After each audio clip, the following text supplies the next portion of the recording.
Nepal army ने अब पूरे नेपाल पर कंट्रोल करते हुए पूरे नेपाल में कर्फ्यू लगा दिया है। नेपाली आर्मी ने आज पूरे नेपाल में कर्फ्यू लगाने का ऐलान किया है। नेपाल आर्मी ने कल सुबह 6 बजे तक कर्फ्यू लगाने का ऐलान किया। इस दौरान लोगों को घरों से निकलने पर पाबंदी लगा दी गई है।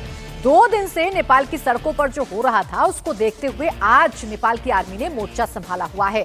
नेपाल में हालात बेहद खराब हैं। जगह जगह प्रदर्शनकारियों का तांडव है। सेना मोर्चे पर है, लोग भाग रहे हैं। बहराइच में भारत नेपाल सीमा पर नेपालियों की लंबी कतार लग गई है। हमारे सहयोगी विशाल प्रताप सिंह ने नेपालगंज बॉर्डर से एक रिपोर्ट भेजी है, उसे आप देखिए। हम इस समय इंडो नेपाल बॉर्डर पर मौजूद हैं, जहां पर नेपालगंज नेपाल का हिस्सा पा जाता है और रुपहडिया बॉर्डर की अगर बात कर लें तो ये इंडियन टेरिटरी का हिस्सा है। लेकिन जो लोग भी नेपाल से इंडिया आ रहे हैं, क्योंकि बहुत ज्यादा वहां बवाल हुआ है, प्रदर्शन हुआ है, तो जो लोग भी नेपाल से इंडिया में आ रहे हैं, चाहे वो इंडिया के रहने वाले हों या फिर वो नेपाल के रहने वाले हों, सीमा सशस्त्र बल यानी कि एसएसबी उनकी बाकायदा चेकिंग कर रही है, उनके सामानों की फ्रिस्किंग कर रही है और कोई भी अराजक तत्व नेपाल से इंडिया में शेल्टर के लिए ना आने पाए, इसको लेकर के इंश्योर कर रही है एसएसबी यानी कि सीमा सशस्त्र बल। यहाँ पे महिलाओं के लिए अलग लाइन लगाई गई है, पुरुषों के लिए अलग लाइन लगाई गई है। सबके वैलिड डॉक्यूमेंट देखे जा रहे हैं, सबके जो भी सामान लेके आ रहे हैं उसकी सामानों की चेकिंग हो रही है, फ्रिस्किंग हो रही है, ताकि कोई भी गलत गतिविधि करने वाला शख्स, अराजक तत्व यहां से ना निकल सके और अपने सामानों की भी बाकायदा देखिए फ्रिस्किंग एक एक सामानों की खोल की जा रही है। मेटल डिटेक्टर भी यहां पर लगा हुआ है, फ्रिस्किंग मशीन भी यहां पर लगी हुई है और मैनुअल चेकिंग भी की जा रही है, ताकि सभी सामानों को कायदे से देखा जा सके, इंश्योर किया जा सके। और एसएसबी के लोग बाकायदा अपने हाथों में पेपर्स भी रखे हुए हैं, डॉक्यूमेंट भी रखे हुए हैं कि कोई भी अराजक तत्व किसी भी कीमत पर यहां से किसी भी कीमत पे किसी भी हाल में निकलने ना पाए। आप लोग नेपाल से आए हैं, क्या नाम है आपका? शंकर। यहाँ पे आप लोग नौकरी करते हैं, क्या करते हैं? नौकरी करते हैं। नेपाल के क्या हालात हैं इस समय? नेपाल का बहुत बुरा है, धीरे धीरे ठीक हो रहा है, धीरे धीरे या प्रदर्शन चल रहा है अभी? प्रदर्शन चल रहा है। आप लोग इंडिया में रोजगार के लिए आते हैं? हाँ, हम हमारे दमाने के लिए अभी भी लेकिन चल रहा है प्रदर्शन वहाँ? चल रहा है। आप लोग भी सर नेपाल से ही है? नेपाल से। क्या करने इंडिया आते हैं आप लोग? वहाँ नौकर करना आते हैं। जो नेपाल के हालात इस समय चल रहे हैं वो हालात खराब है काफी ज्यादा। हालात बहुत सारे खराब है। कल फिर मेरे घर के जमीन नजदीक है, वहाँ पे थोड़ा टायर सा 2-4 बाइक जला दिया, थोड़ा एसएससी रूम का उतना किया है। आप लोग अपने डॉक्यूमेंट लेकर के आए हैं, क्या इसको क्या बोलते हैं?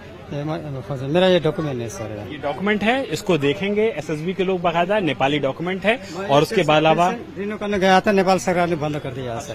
देखिए रिन्यू करने के डॉक्यूमेंट भी लेकर के आ रहे हैं और इसको बाकायदा देखा जाएगा। बंद कर दिया पूरा बैंक बैलेंस, इसलिए से यहाँ करता था, अभी 2-4 पैसा है यहीं से निकालूंगा सर। तो पैसा है, नौकरी है इंडिया में, इसलिए नेपाल के लोग इंडिया में भी आते हैं। जो महिलाएं आ रही है, देखिए महिलाओं की भी बाकायदा यहाँ पर चेकिंग हो रही है, फ्रिस्किंग हो रही है। जो उनके मोबाइल है उसमें डॉक्यूमेंट को भी चेक किया जा रहा है और तमाम सारे लोग यहाँ पर देखिए जा रहे हैं, जो कि अंदर अपनी फ्रिस्किंग करवाने के बाद फिलहाल यहाँ पर जाएंगे। आप भी नेपाल से इंडिया आए हैं?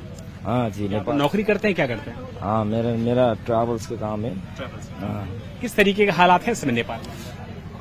कल तो एकदम बुरा था, कल तो पूरा सब खत्म था। आज क्या है, आज चाहे कुछ अभी बेटर है, हालात थोड़ा ठीक हुआ है, क्योंकि नेपाली सेना रोड में आ गया है अभी। नेपाली सेना के वजह से और माहौल अभी ठीक है। अभी जो प्रदर्शन किया गया भ्रष्टाचार को लेकर, तमाम मुद्दों को लेकर के, उसको आप लोग सही मानते हैं? एकदम बिल्कुल सही, बिल्कुल सही। तो सरकार से नाराज थे? हम तो नेपाल सरकार से नाराज तो नहीं, पूरा बुरा हालत था नेपाल की सरकार, पूरा नेपाल का पूरा हालत खत्म कर दिया था पूरा। इसलिए आप लोग को नौकरी करने के लिए इंडिया आना पड़ता है? हाँ, वही नेपाल से तो हमको इंडिया ही अच्छा लगता है।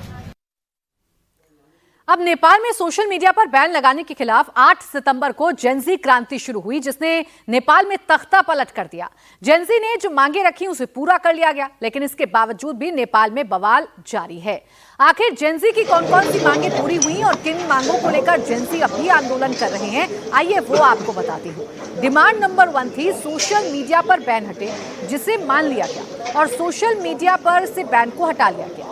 डिमांड नंबर 2 ये थी कि ओली सरकार बर्खास्त हो, इसे भी मान लिया गया। ओली ने पीएम पद से इस्तीफा दे दिया।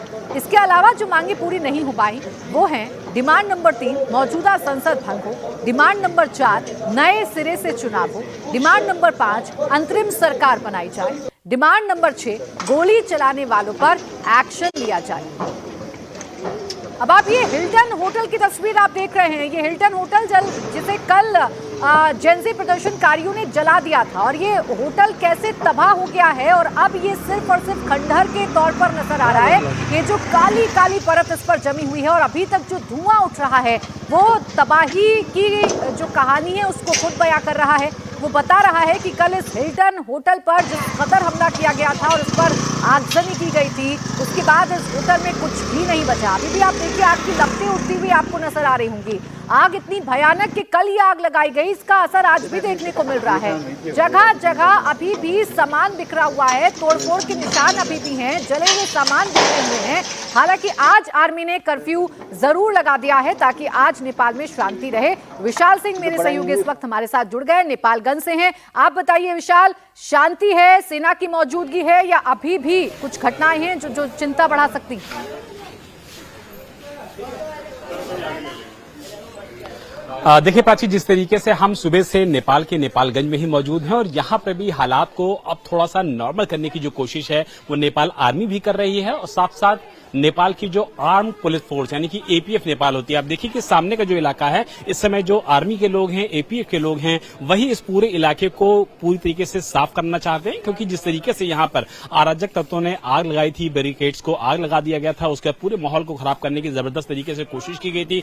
पूरे इलाके में तोड़फोड़ की गई थी। ठीक आगे चुंगी पड़ती है, नाका पड़ता है, भंसार पड़ता है, जो कि टैक्स होता है इंडिया से नेपाल पहुंचने पे, उन सारी चुंगियों को यहाँ पर जला के राख कर दिया गया था। लेकिन अब खुद नेपाल आर्मी सड़कों पर उतरी है। नेपाल की जो आर्म पुलिस फोर्स है वो देखिए अभी भी किस तरीके से जो यहाँ पर राख पड़ी हुई है उस राख को हटाना चाहती है, ताकि जो भी लोग अब कम से कम इंडिया से नेपाल आए या नेपाल से इंडिया जाएं उनको कम से कम इस तरीके की विजुअल्स को ना देखना पड़े। यानी कि बहुत कोशिश की जा रही है। अब तबाही के निशान को हटाने की कोशिश की जा रही है और कोशिश ये है कि शांति बहाली रहे।